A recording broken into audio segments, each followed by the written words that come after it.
د بلوچ یکجهته کمیټې ذمہدار صبغت الله وای حکومت ته د خپل غوښتنو د پوره کولو لپاره ورځ وخت ورکړی دی او په دې موده کې څلور ورځې پاتې دي، خو زیاتوي داسې ښکاري چې مرکزی حکومت د دوی د ستونزو په هواري کې سنجیده نه دی.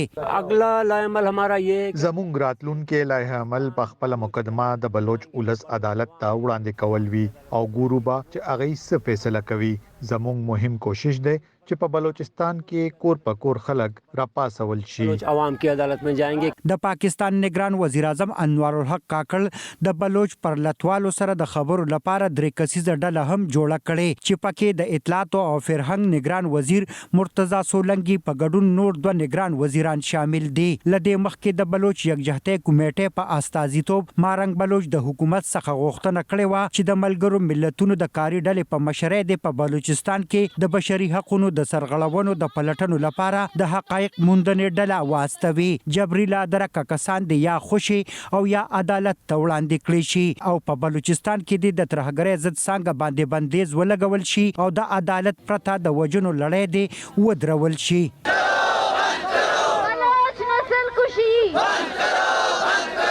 د بلوچ یکجهته کمیټې په مشرۍ لسګونو بلوچستان د دسمبر د 23 راهسې اسلام آباد کې د مطبوعاتو د کلب مخې ته په احتجاجي پرلط ناستي چې ډېرې پکې ښځې او ماشومان دي.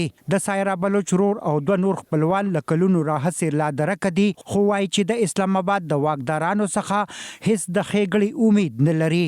यहाँ पर एक महीने से सर्दी में د تیر یوې میاشتې راهیسې په احتجاج یو. خپل ضعیف مور او پلار او د ورونو واړه بچیان مې شاته پریښي دي او د انصاف په لټون کې دلته راغلي یو. خو د بده مرغه موږ دلته لاچاره او بېوسه ناست یو او د خبرې اورېدو مو څوک هم نسته. نه پوهیږو چې چرته او چاله لاړ شو. हम अभी कहाँ जाएं, किससे दरख्वास्त करें. بلوچستانو د هغې وروسته په احتجاج لاس پورې کړی چې د بلوچستان د ترهګرۍ ضد پولیسو د نومبر په 23 نیټه تربت کې په یو نښته کې د څلور مشکوک وسلوالو د وژنې خبر ورکړو. خو بلوچ فعالان وایي چې په هغه کسانو کې بالاچ مولا بخش په نامه هغه سړی هم شامل وو چې د پولیسو په بند کې وو. د میرمن معجبین بلوچ د تر زوی ظهیر بلوچ کال 2013 کې د حبس سیمې څخه لا درکه شوی دی او وايي مور لا اوس هم د راتګ لارې ساري.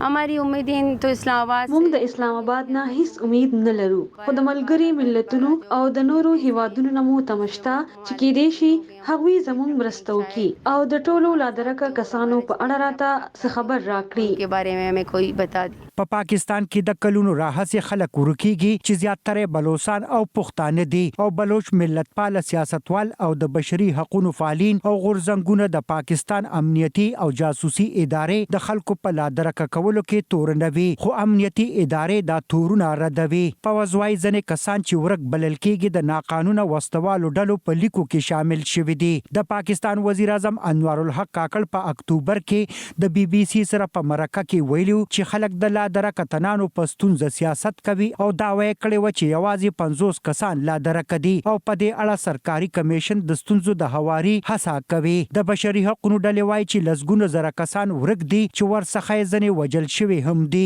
او سرکاري کمیشن هم نږدې 9000 کسان ورک بولي چې وایي یوازې 2000 پکې بلوچستان دي.